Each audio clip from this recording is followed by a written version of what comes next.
मार दिया गया है। ये उनकी कृपा के सिवा और कुछ नहीं है। एक जगह राधा सुधानिधि के अंत में हरिवंशी महाराज ने कहा, श्री राधे श्रुतिभिर बुधैर भगवता प्यामृग सद्वै भवे स्वस्थो तत्स्वकृपात एव सहजो योग्योप्यहम कारिता। हे श्री राधे, हे करुणामयी, आपका जो स्वरूप वैभव है, यहां स्वरूप वैभव रस वैभव, ऐश्वर्य वैभव नहीं, लोक लोकांतर की आप स्वामी की स्वामिनी है ऐसा नहीं। आपके रस से जो अपना वो ऐश्वर्य वैभव भूल करके आपका चरणानुगत हो गया है? ऐसा जो आपका वैभव है, वृंदावन रस का वैभव, वो श्रुति भी बुधई ही भगवतापि अमृग्यास्ति। उसको वेद भी नहीं जानती। वेद की जो ज्ञान रूपा ज्ञान श्रुतियां हैं, ऋचाएं हैं, उनको भी पता नहीं है। और उन श्रुतियों के, उन ऋचाओं के जो अध्येता हैं, अध्ययन करने वाले हैं, जो कठोपनिषद पर बोलते हैं, छांदोग्य पर बोलते ही नहीं है, जिन्होंने उस तत्व को हृदयंगम कर लिया है, बोले उन बुद्ध जनों के लिए भी अमृग्य है, खोजने में नहीं मिलता है, क्योंकि पोथी में पत्रा में तो होता नहीं है वो। और तो जिसको तुमने प्रियतम बना लिया है अपना, जो वेद पुराण की भाषा में भगवान कहा जाता है, वो भी नहीं जानता। आश्चर्य मत कीजिए, ये रस का देश ऐसा ही देश है। परवर्ती काल के महानुभावों ने कहा ना कि ब्रह्म में ढूंढो पुराणन गानन वेद ऋचा सुनि चौगुन चायन देख सुनो न कहूं कतहूं वह कैसो स्वरूप कैसो सुभायन तेरत हेरत हारि पर्यो रस खानी बतायो न लोग लुगायन देखो दुर्यो वह कुंज कुटीर में बैठो पलोक राधिका पायन। मैंने ब्रह्म को ढूंढा। हम सब खोजे ही तो रहे हैं। एक जन्म खोजेंगे, 2 खोजेंगे, 10 खोजेंगे, और खोज जारी रही तो मिले बिना रहेगा नहीं। वो भी हमको खोज रहा है। नारायण स्वामी लगा सखी तो खोजत है, नंदलाल कहूं मत जावे री। तुम सोचते हो हम ही खोज रहे हैं, वो भी खोज रहा है। तुम ही रसिया नहीं हो, रसिया वो भी है। रसिया जो है नव वधुओं को जो खोजता फिरता है, रूप सौंदर्य का ग्राहक ही नहीं है, आसक्त है। जो श्लोक प्रस्तुत होने जा रहा है, गत्वा कलिंद तनया बिजना अवतारो मुद्वर्तयंत मृतमंग मनंग जीवम श्री राधिके तवगदा नवनागरेन्द्रम पश्यामि मग्न नयनम स्थित मुच्चनी पे। कदम्ब की ऊंची डाल पर बैठा हुआ मग्न नेत्रों से वो आपके निर्वस्त्र यमुना में स्नान करते बपू का दर्शन करना चाहता है। और दर्शन करते तो उसको अनादिकाल से आज तक कोई अंतराय नहीं पड़ा है, परंतु उसको तृप्ति नहीं हुई है। कितना बड़ा रसिक है?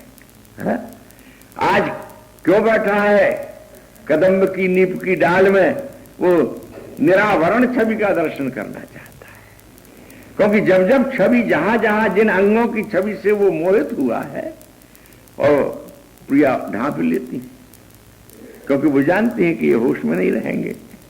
तो इनको होश में बनाए रखने के लिए वो अपने अंगों की छवि को ढांकती रहती हैं। तो चुपके से बिना बताए सखी कहती पश्यामी, मैं देखती हूं। तुम सोचते हो कि कोई नहीं देखता है, प्रिया नहीं देखती है, पर मैं देखती हूं। प्रिया के और लाल के रसास्वादन की जो विधि है, वो उसका वास्तविक आस्वादी तो सखी है। यदि लाल रसिक है, प्रिया रसिक है, तो उनसे भी बड़ी रसिक सखियां हैं। ये प्रसंग से बात करेंगे तो भगवता भी अमृग्य है। कितनी गहराई है उस रस की, कितनी विपुलता है उसका, कितना विस्तार है, जगह जगह प्रेमानंद सही के बारिद महाकल्लोल माला कुला भ्यालोलारोचनांचन चमत्कारेण संचिन्वती किंचित केली कला महोत्सव महो वृंदाटवी मंदिरे नंदित काम वैभवमयी। और वैभव नहीं है उसका। प्रेमेव काम गोपरामाणाम काम इत्यग्रमत प्रथाम। इस न्याय से यहां काम शब्द का प्रयोग हो परंतु उसे आप प्रेम समझें। नंदत्यद्भुत काम वैभवमयी राधा जगन्मोहिनी। ऐसी प्रेम वैभवमयी राधा अखिल विश्व ब्रह्मांड और उसके नायक को भी अपने रूप लावण्य से विमोहित कर लेने वाली वृंदावन में नित्य आनंद से कल्लोल मालाकुल है। तो भगवता भी अमृज्ञ है, खा नहीं रह सकते। जितने ये कई वर्तक नाविक होते हैं, जिन जिन सरोवरों में, जिन सरिताओं में, जिन समुद्रों में ये लोग अपनी नौका और अपने प्लव जहाजों को चलाते हैं, इनको ठोर ठोर का पता होता है कहां कितनी गहराई है। पर ये ऐसा रस समुद्र है जिसकी गहराई आज तक किसी ने नापी नहीं, और जिसका ये सब कुछ है वही नहीं नाप सका है तो औरों की बात छोड़ो। इसलिए श्री राधे श्रुति भी बुधई ही भगवता भी अमग्ग सद्वयु स्वस्थो तत्सुखपात एवं सहजो योग्योपहम कारिता। मुझे जैसे अयोग्य व्यक्ति को आपने अपनी सहज कृपा से उस रस संपत्ति के गान वर्णन करने के योग्य बना दिया है। मैं यद्यपि इस योग्य कभी नहीं, किसी काल में नहीं। क्वाहम मूढ़मति क्वनाम परमानंदैक सारम रस श्री राधा चरणानुभाव कथया निश्चंदमाना गिरा लग्ना कोमल कुंज पुंज बिलसद वृंदाटवी मंडले। तो वृंदाटवी मंडल में जो निरंतर अपने रसलीलाओं का विस्तार करके अपने परिकर को रस में प्लावित करती रहती है, अपने कृपा पात्र जनों को जो रस से संचिन्मन करती रहती है, भिगोती रहती है, रसा सराबोर करती रहती है, ऐसी प्रेम वैभवमयी काम वैभवमयी मुझ जैसे अयोग्य को जिसने अपने रस वस्तु का गान करने का अधिकारी बना दिया। और कहीं अधिकार हो चाहे न हो, वैसे तो सब जगह अधिकार की बात है। अनाड़ी आदमी अनधिकारी यदि हाथ डाल देगा तो बिगाड़ देगा। इसलिए अधिकार पहले बनाना चाहिए, वस्तु का ग्रहण पीछे अपने आप होता है। यदि ईमानदार साधक है तो वो अपना अधिकार बनाने की चेष्टा करता है। कभी कभी अधिकार बनाते जीवन में भूल भटक भी होती है, परंतु पथ से डिगे नहीं, चलता चले। ये तो सहज अधिकारी हैं, दैन्य में बोल रहे हैं। ये वस्तु को प्रकट करने के लिए प्रकट है। दो प्रकार से संतों का स्वरूप होता है, एक वस्तु के प्रदाता के रूप में, दूसरे वस्तु के गृहीता के रूप में। जो जीवन में साधना भजन के द्वारा, उपासना के द्वारा अपनी ध्येय वस्तु को प्राप्त करने के लिए निरंतर साधन संलग्न है, और एक वे हैं जो परिपूर्ण हैं, तृप्त हैं, सिद्ध है, वस्तु जिनके भीतर परिपूर्णतया लबालब भरी हुई है, जिनके हृदय में, मन में, प्राण में प्रियालाल की रस वस्तु है, वे वस्तु का दान करने के लिए प्रकट होते हैं। जिनका ये अमृत ग्रंथ हम अनधिकारी होकर के भी दुस्साहस पूर्वक उस पर अपनी वाणी को नचाने की चेष्टा करने जा रहे हैं, ये वस्तु के दाता हैं। परंतु अपने आप को उन्होंने भूतल पर लोगों के कल्याणार्थ साधक रूप में प्रस्तुत किया। सिद्ध कलेवर यद्यपि तदपि साधक की ऊपर हित, इस वस्तु को वाणी के द्वारा उन्होंने प्रकट कर दिया। राधा वल्लभ संप्रदाय में श्री ध्रुवदास जी नाम के एक महारसिक संत हुए हैं, जिनकी 42 लीला नाम का एक ग्रंथ है। उसमें छोटे छोटे कुछ बड़े भी 42 ग्रंथ हैं। इसलिए उसका नाम 42 हो गया। और 84 है हरिवंश जी महाराज की, उसमें 84 पद हैं, उसके आधे है 42। इसमें यह भी भाव है कि 84 तो पूर्ण हम कर नहीं सकते हैं, हम अध्याय में हैं, 42 में है। इस 42 लीला में जो कुछ भाव भरे हुए हैं, उनके अंतर्मन में एक आकुलता थी कि कृपा हो जाए किशोरी जी की, तो हम इस वस्तु का गान करें, परंतु अपराध तो नहीं हो जाएगा। इस निर्णय के लिए वो रासमंडल में जाकर के अपने प्रारंभिक जीवन काल में जब वृंदावन आए थे पड़ गए। ये नित्य विहार स्थली रासमंडल है। किशोरी जी यदि कृपा करके आदेश दे देंगी, स्वप्न में दे देंगी, प्रकट होकर के आदेश दे देंगी, तो मेरे हृदय में जो लीलाओं का रस घुमड़ रहा है, जल भरे बादल जैसे छा गए हैं, नीचे तक नेहराए गए हैं, बरस पड़ेंगे। 3 दिन के पश्चात किशोरी जी ने प्रकट होकर के रात्रि के पश्चात काल में उनके सिर पर अपने श्री चरण को स्थापित किया, आशीर्वाद दिया। तुम्हारे मन में जो ये उदारता की सीमा है, ऐसे गोप रस का कोई नहीं, नायिका कभी अपने आप को प्रकट नहीं कर सकती। अखिल विश्व में ये प्रणाली है कि रस का उपभोग जो करती है नायिका, उसको सदैव ऐसे जैसे विधवा अपने गर्भ को छिपाती है, प्रत्येक समझदार व्यक्ति जैसे अपने अंगों का, गुही अंगों का गोपन करता रहता है, ना इसको प्रकाशित नहीं करना चाहिए। गोपनीयम गोपनीयम गोपनीयम स्वयोनिवत शास्त्रकारों ने कहा। और उसी रसगान को, प्रकृति के उस दिव्य निसर्ग विलास को गान करने के लिए आज्ञा दे देना, ये भी कोई कृपा की सीमा है, यत्ता है, ये तो असीम कृपा है। सिर पर चरण रख करके आदेश दिया, बस वहीं से ध्रुवदास जी का गान प्रारंभ हुआ। आप देखें, जिन्होंने देखा होगा वो जानते होंगे। किशोरी के स्वभाव और कृपा का स्वरूप वर्णन करते की जगह उन्होंने लिखा है, सहज स्वभाव परयो नवल किशोरी जू को, मृदुता दयालुता कृपालुता की राशि है, ने कहूं न रस कहूं भूले हूं न होत सकी, रहत प्रसन्न सदा ही ये मुख हासी हैं। ऐसी सुकुमारी प्यारे लालजू की प्राण प्यारी, धन्य धन्य धन्य तेई जे इनकी उपासी हैं। हित ध्रुव और सुख देखियत जहां लग, सुनियत तहां लग, सब दुख पासी हैं।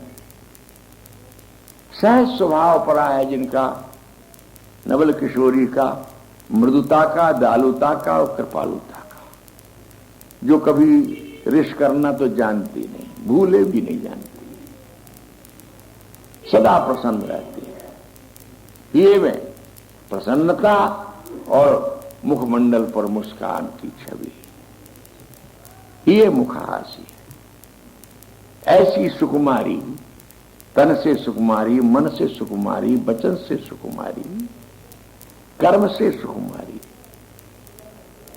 बड़ा भाग्यशाली है वो लाल जिसने उसको अपनी प्राण प्रिया के रूप में पाया। प्राण प्यारी, लाल जू की प्राण प्यारी।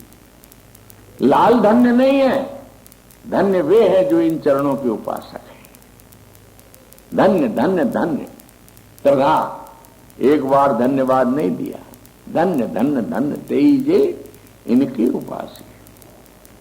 तो और कहीं सुख कहीं नहीं है। तो बोले ध्रुव निश्चित बात कहता हूं, जहां तक मैंने सुखों को देखा है, जहां तक मैंने अनुभव किया है, और जो देखने सुनने अनुभव में नहीं आए, सुनने में आए, वे सब मुझे दुख रूप ही प्रतीत हुए। सुख रूप तो बस केवल एक ही है, उनकी कृपा, उनका चरणाश्रय। समय हो गया, यद्यपि मैं 10 मिनट पीछे आया, तो 10 मिनट तो आप लोग 5 मिनट तो दे ही देंगे।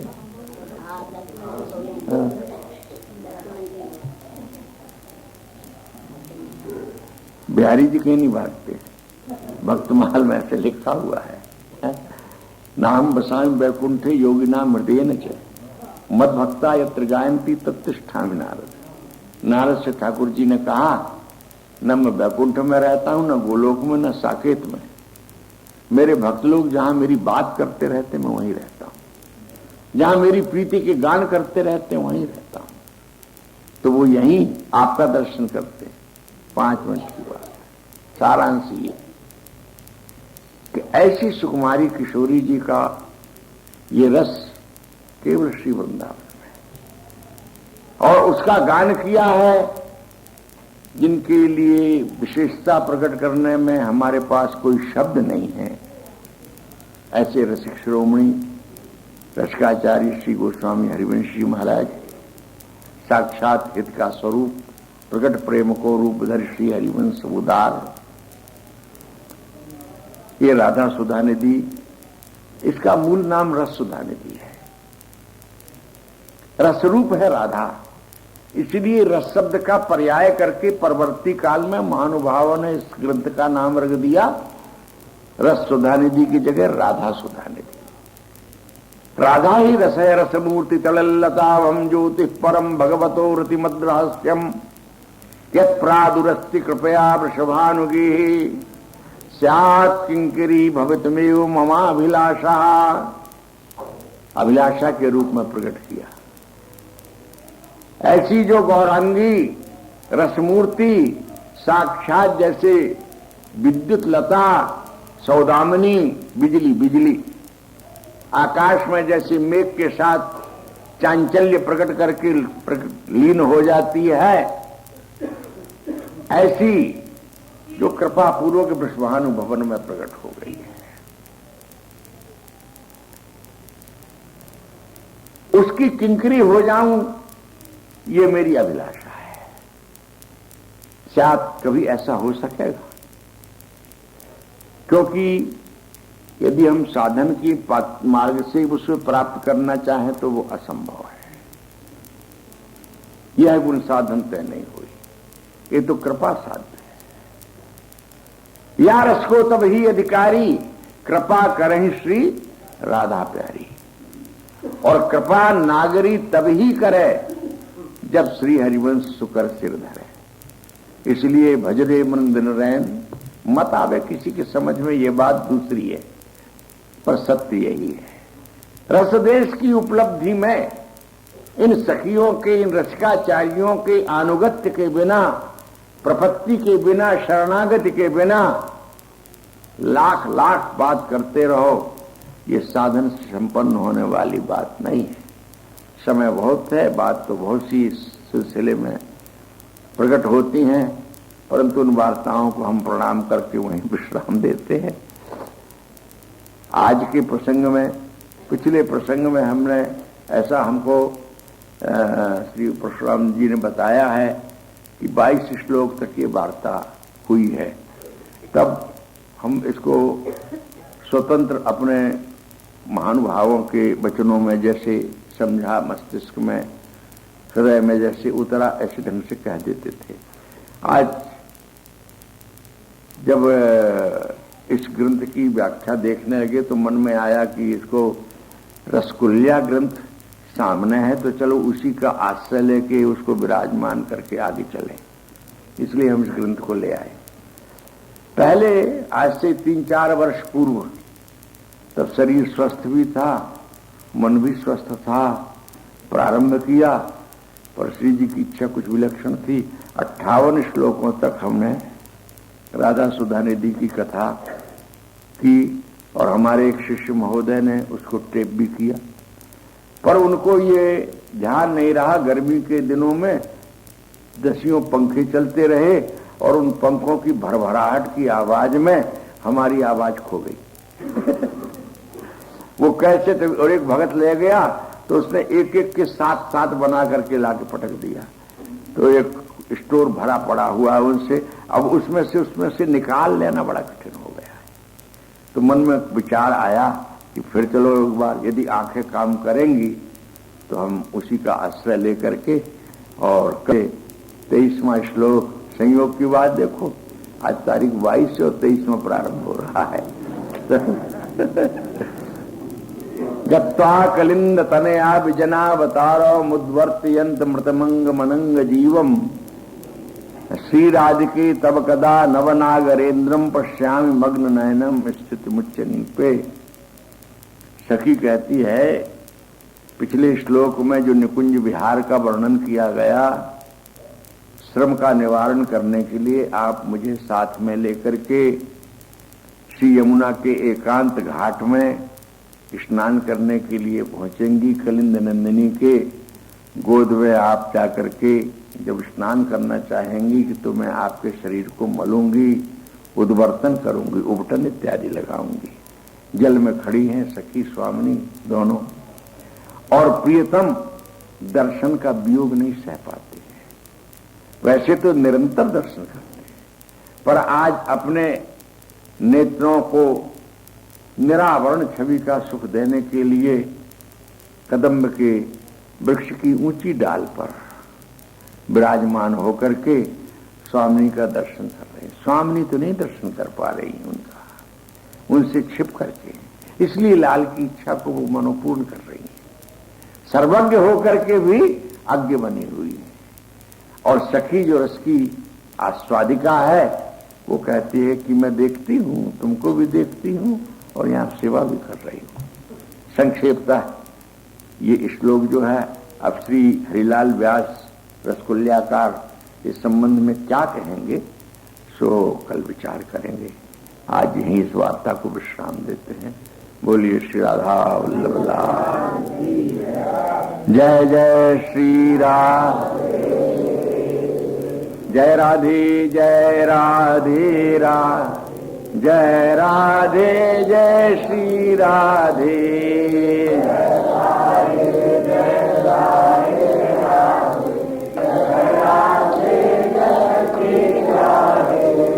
जय श्यामा जय श्यामा श्याम, जय श्यामा जय श्री श्यामा, जय श्यामा जय श्यामा श्याम, जय श्यामा जय श्री श्यामा।